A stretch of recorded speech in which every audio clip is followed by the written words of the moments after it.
Friends, இன்றைக்கி நம்ம வீடியோவில் மெதுவடை உளுத்தம்பருப்பு வச்சு எப்படி பண்ணலான்னு பார்க்கலாம் வாங்க.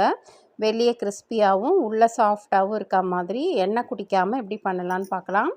ஒரு 1/4 கிலோ உளுந்து நான் நல்லா 2-3 வாட்டி அலம்பிட்டு ஒரு 1.5 மணி நேரத்துலேருந்து 2 மணி நேரம் வரைக்கும் ஊற வச்சுட்டு எடுத்துக்கோங்க.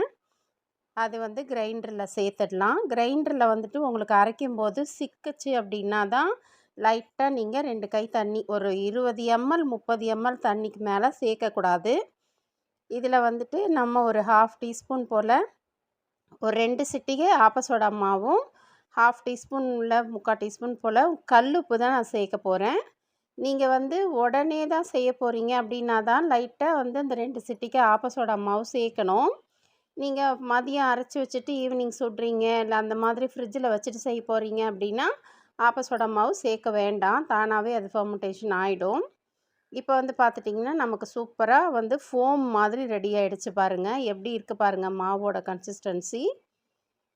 மாவு இந்த மாதிரி தண்ணியில் போட்டிங்க அப்படின்னா ஃப்ளஃபியாக மிதக்கணும், அது கரையக்கூடாது. அந்த மாதிரி இருந்தால் தான் கரெக்டாக வரும் உங்களுக்கு வடை.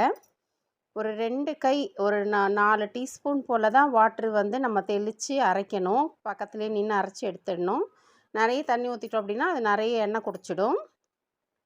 இப்போ அந்த மாவுக்கு தேவையான 3 வெங்காயம், 2 கொத்து கருவேப்பிலை, 2 பச்சை மிளகாய், கொஞ்சம் இஞ்சி துருவி வச்சுருக்கேன். மற்றெல்லாம் பொடியாக நறுக்கி வச்சுருக்கேன்.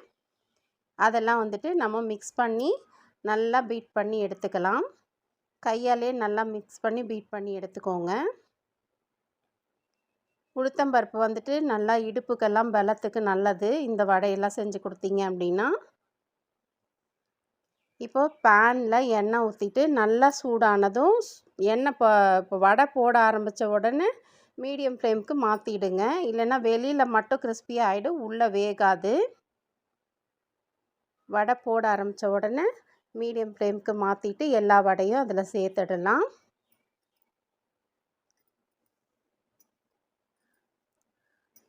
நம்ம சேனலில் பிளேலிஸ்ட்டுன்னு சொல்லி நான் கொடுத்துருக்கேன். அதில் நீங்கள் பார்த்தீங்க அப்படின்னா குழம்பு வகை தனியாக, பொரியல் தனியாக, அந்த மாதிரி ஈவினிங் ஸ்நாக்ஸ் எல்லாம் தனியாக, நம்ம இது நாள் வரைக்கும் போட்டது எல்லாமே பிளேலிஸ்ட்டில் பார்த்தீங்க அப்படின்னா ஒவ்வொரு கேட்டகரியும் தனித்தனியாக போட்டு வச்சுருக்கேன் சேனலில்.